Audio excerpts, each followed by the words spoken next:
Alright guys, here we go.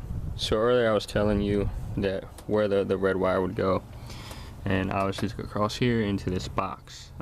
It's very easy. What you want to do is just take this off, snap it off. It's real easy.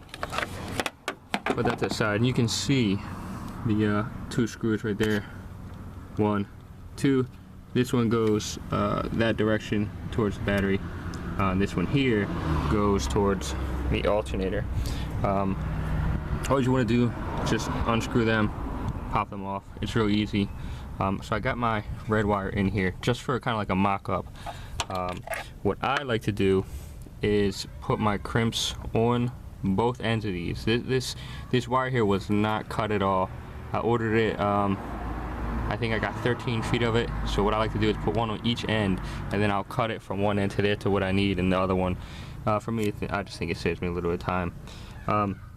So what I recommend you do is start at these points, and because you might not want to just throw this wire around, or your mock-up might be different. Let's say you need 10 feet, but you only want to be using 8 because of the way that you run this wire. For me, I'm going to try to run it pretty much the way that Honda ran their wire, which is along here all the way back. So but you might want to do different. You might just want to run it straight across, or whatever suits you. I don't know. So I'm gonna tell you real quick, because this is a different type of connector. This is not the O-ring. This is just kind of like an L shaped, and I'll show you two ways. I mean, there's more than ways you can find something like this, the same bracket. I didn't feel like doing it, so what I'm gonna do is just gonna kind of mod my my O-rings to this terminal here. So get your screwdriver here, and just gonna take this out.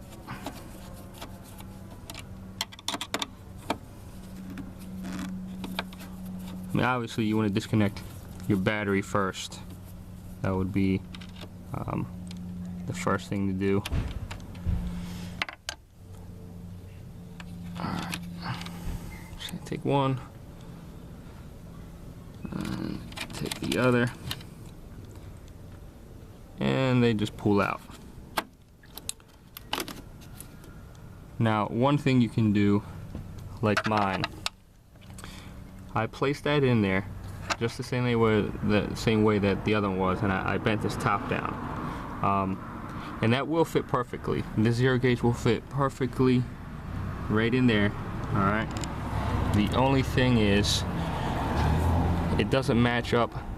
This ring hole right here does not match up perfectly with that one. So what you can do is trim out a little excess right here with either drill bit or whatever you got, and that will fit pretty much the same as this one. The other way you can do it is just reversed. Instead of going this way, turn it that way. That way will fit a little bit better in there. You might have a little bit problem when you put this over top, because you're gonna have this 0 gauge here. You might be able to smash it in there.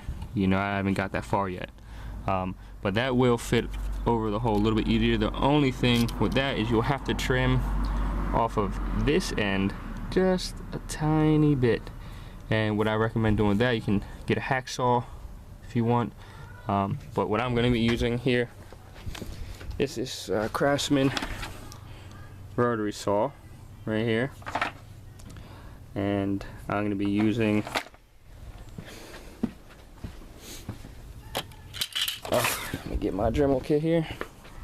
What I'm going to be using is this guy right here. Kind of trim that off, and should fit perfectly. If anything comes into play where it doesn't work out, I'll let you guys know. But that's what I'm using. It's off the Dremel kit. You can find this Walmart, Home Depot, AutoZone, wherever. Alright, and then once you got that in there, like I said, I recommend doing that part first, and then kind of snaking the zero gauge around to where you want to put it all the way back to the battery. Alright,